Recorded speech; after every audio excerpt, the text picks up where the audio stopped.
বইমেলা যে হচ্ছে এটাই কপালের, কারণ প্রকাশকরা যা অবস্থা শুরু করছে। রাজধানীর সোহরাওয়ার্দী উদ্যান এবং বাংলা একাডেমি প্রাঙ্গণে বৃহস্পতিবার শুরু হচ্ছে অমর একুশে বইমেলা। প্রতি বছর ফেব্রুয়ারির প্রথম দিন ঐতিহাসিক এই মেলার শুরু হলেও প্রথা ভেঙে এবারের মেলা শুরু হচ্ছে ২৬ ফেব্রুয়ারি। মেলা ঘিরে শেষ মুহূর্তে চলছে নানা প্রস্তুতি। মেলার উদ্বোধন করবেন প্রধানমন্ত্রী তারেক রহমান। উদ্বোধনী অনুষ্ঠানে ৯ গুণী সাহিত্যিকের হাতে বাংলা একাডেমি সাহিত্য পুরস্কার ২০২৫ তুলে দেবেন তিনি।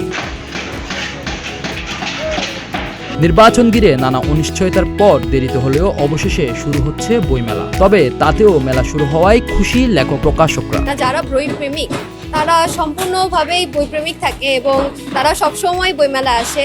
আমিও একজন বই প্রেমিক, এর জন্যই হচ্ছে বইমেলায় আমি কাজ করতে পেরে সন্তুষ্ট। বইমেলা যে হচ্ছে এটাই কপালের। লাভ ক্ষতি ব্যবসায় অবশ্যই থাকবে। তারা যে বইমেলা আসলে ৩০%-এর ওপর কখনো ছাড় দেয় না, এটা তারা মনে রাখতে পারে না। গ্রাহকরা সবাই আসবে, বই কিনবে, বইয়ের সাথে সম্পৃক্ত হবে। বাংলাদেশের মানুষের বিরুদ্ধে একটা অভিযোগ আছে তারা নাকি বই পড়ে না। তারা যে বই পড়ে এটা দেখানোর জন্য বইমেলায় হলে অন্ততপক্ষে আসতে হবে। আয়োজকরা জানান ২৬ ফেব্রুয়ারি শুরু হয়ে মেলার আয়োজন চলবে ১৫ই মার্চ পর্যন্ত। ১৮ দিনের এই মেলার মূল প্রতিপাদ্য বহুমাত্রিক বাংলাদেশ। পবিত্র রমজান মাস হওয়ায় মেলা চলবে প্রতিদিন দুপুর ২টা থেকে রাত ৯টা পর্যন্ত। তবে ছুটির দিন সকাল ১১টা থেকে রাত ৯টা পর্যন্ত খোলা থাকবে মেলা প্রাঙ্গণ। আমাদের ইসলামী প্রকাশনীগুলো বেশি এখানে একটু সমস্যায় পড়বে, সেটা হচ্ছে যে ইসলামী পাঠক যারা আছে তারা সবসময় বেশিরভাগ পাঠকই কি থাকবে, রমজানের প্রস্তুতি ব্যস্ত থাকবে, তারা আসবে না। আমরা চাই যে মেলায় বিক্রি হোক, বইটাই বিক্রি হোক। সেটা এখন হবে কিনা, রোজা রেখে মানুষ পারবে কিনা, সেটা একটা টেনশনের ব্যাপার।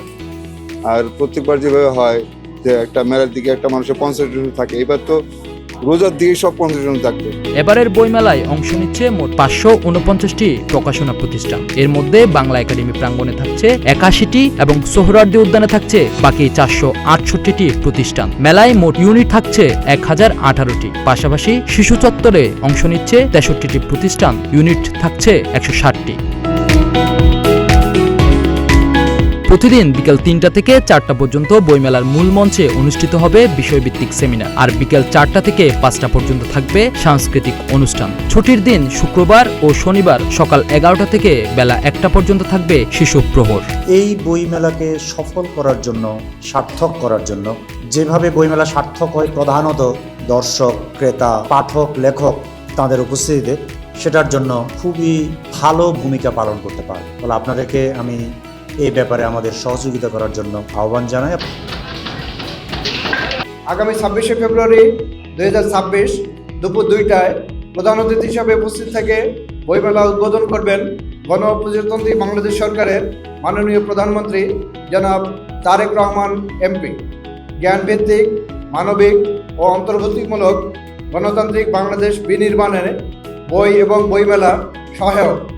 আমরা আশা করি সকল সম্ভাবনায় আলোকিত হবে আমাদের প্রাণের বইমেলা। এবারের বইমেলা পবিত্র রমজান মাসে অনুষ্ঠিত হওয়ায় মুসল্লিদের কথা বিবেচনায় রেখে সোহরাওয়ার্দী উদ্যানে তারাবির নামাজেরও ব্যবস্থা রাখছে মেলা কর্তৃপক্ষ। তাই ইফতারের পর মেলায় ঢু মারতে গিয়ে মিস হবে না তারাবির নামাজ।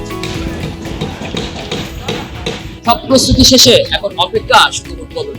আগামীকাল এই মেলা উদ্বোধন করবেন প্রধানমন্ত্রী তারেক রহমান। এরপর থেকে বইপ্রেমীদের পদচারণায় মুখরিত হয়ে উঠবে এই বইমেলা প্রাঙ্গণ, এমনটাই প্রত্যাশা আয়োজক ও প্রকাশক।